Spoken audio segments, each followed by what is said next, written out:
But moving on, let's see here. You got another one here. Man, you'd think we put up a review every night with the amount we got to talk about. Yeah. By Jeff Loomis. Jeff Loomis. Now that's easy to say. Jeff Loomis. Yeah. Locus Neminis. Is. So for those of you who don't know, which if you don't know, I kind of feel like you probably shouldn't be reading our site all often, but Jeff Loomis was the guitar player for a band called Nevermore.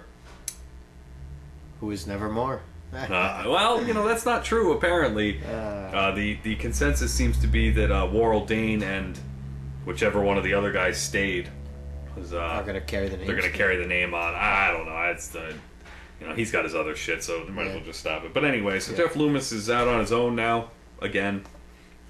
He had a great solo album in 2008 called Zero Order Phase. This is the follow-up to that. It's titled Plains of Oblivion. And it's awesome. Okay. Alright, so moving on. Well, the album is awesome. It's a guitar album, let's face it. And I think if I had to compare it to something that we've talked about before, it would definitely be Project Masquerade. It's very guitar heavy, guitar focused, but not just here's a solo. You like guitars, don't you? I do. I mean honestly, I don't care about anything else. I only care about guitar. Yeah, that's good. But it's very guitar driven, but it's not just here's a solo, here's another solo, look how fast I can play, here's another solo. It's really well put together. And the funny part is that he has a bunch of guest appearances on the album. Mostly by guitar players. So he does tracks with other guitar players, so it's kind of like dueling guitars on every track. Like big names? He's got Tony McAlpine, who's kind of this guitar virtuoso. He's got Chris Poland and Marty Friedman, who both played guitar in Megadeth. Okay. He's got, what's this guy's name? Attila? Fuck. He's got Attila Voros, who actually was like one of the live guitar players for Nevermore. He was like their secondary live guitarist. So I mean, he's got some good people on here. Yeah. Then he's got 3 songs with vocals. This is where the problem comes in. The song with Ihsahn is great because Ihsahn's vocals are just harsh. It's just him screaming over heavy ass guitars. The other 2 songs are with Christine Rhodes, who she has her own band, but people who were in and around Nevermore would know her as the female voice on the song Dreaming Neon Black, which is one of their bigger hits. I guess hit is kind of not really the word to use. Yeah. But the songs with her just don't feel like, they just don't work for me. It really feels like he went, here's a song, record some vocals. She recorded the vocals and someone just kind of haphazardly laid them on top. They don't seem fully mixed. They don't seem like they're at the same levels. They just kind of seem tacked on. And her vocals aren't bad. The lyrics are good, but it just doesn't work. It just doesn't sound right. But one thing I have to mention about the album is that yes, it's a guitar album, but the drumming. If you like double bass drums, which rumor has it, Justin, you like double bass. Yes. I don't know where I would have heard that from, but the drummer on this album is Dirk Verburen. This guy's a fucking beast. Double bass. The basketball player, right? Yeah. No, that's Dirk Nowitzki. Oh, well. Close though. You just have to hear the drumming on this fucking album. There are parts of it where he steals the show from 2 guitar players. Yeah. On a guitar album. That's fucking crazy. So definitely give the album a listen. Plains of Oblivion from Jeff Loomis. Now, Justin, now's the time you get to talk about this band. He seriously has wanted to talk about this for weeks. He keeps asking, have you listened to it? Have you listened to it? No, I haven't listened to it yet. It's on my list. Yeah, let me just give you a little background. I don't sound like Tyler. Right? Let me give you a little background here. When we are going to review albums, really it's just a matter of we just find something we want to review and we review it. Right.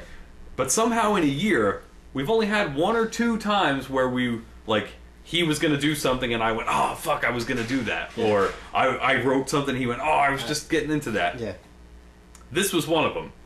I had sent myself a text message because someone we talked to told me to check out this band and this album. Yeah. And I just never did. Yeah. I sent myself a text message to remind myself to listen to it. And all of a sudden I look up on the site and Justin's already reviewed it. How long ago was it? It was not much longer that when I brought it up that you already sent yourself the text. Was it? Oh, it was weeks before that. It was the beginning or the end of March.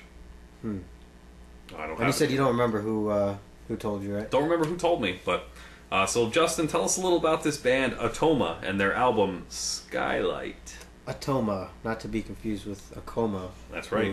Or Akeldama. Yeah, or Obama. um, sorry, I just felt right, you know. Yeah, so... I feel like we just fell into a Gallagher routine. Well, man, I don't know what to say. Now it's finally my time to talk about it. I've been waiting years to talk about this album. Skylight, it's the name of the album. Just came out this year. And Atoma, they're from Stockholm, Sweden, I believe. The album cover caught my eye at first. It looks like they're like astronauts on some sort of planet, staring into the universe, and there's like this huge dragon type of thing that's like flying at them, and like one guy's hand is on the other guy's shoulder, like pointing, like, dude, like, here comes this dragon out of the universe. So I had to, I had to get on this. Wait, let me stop you for a second. That is the best explanation of an album cover I've ever heard in my life. Dude, there's a dragon and it's coming right for us. Yeah. Oh my god. See, I want to listen to it just because of your description of I the imagine album they're cover. crapping their pants right now, They're astronaut suits, which We has got to be pretty bad. We definitely got to ask them. Yeah. So I jumped on that, and the album, I'm going to go ahead and use the Dan Klein description. It blew my balls off. Is really what it did there. Yep. It's amazing. The album is amazing. They list themselves as post-metal. Really, I mean, a couple websites were listing them as that. And I just looked at the album cover. It really looked, the one astronaut is like squatting down like he's taking a dump. And the other guy's like, dude, we gotta go. There's this fucking dragons. It needs to get me the dragons. Yeah, seriously, it looks like, dude, get the fuck up. We gotta go. There's a fucking dragon. Stop taking a dump. It's time to wipe and let's go. So anyway, it blew your balls off. Yeah. And so it's they list themselves as post metal, but they definitely provide you with so much more than that.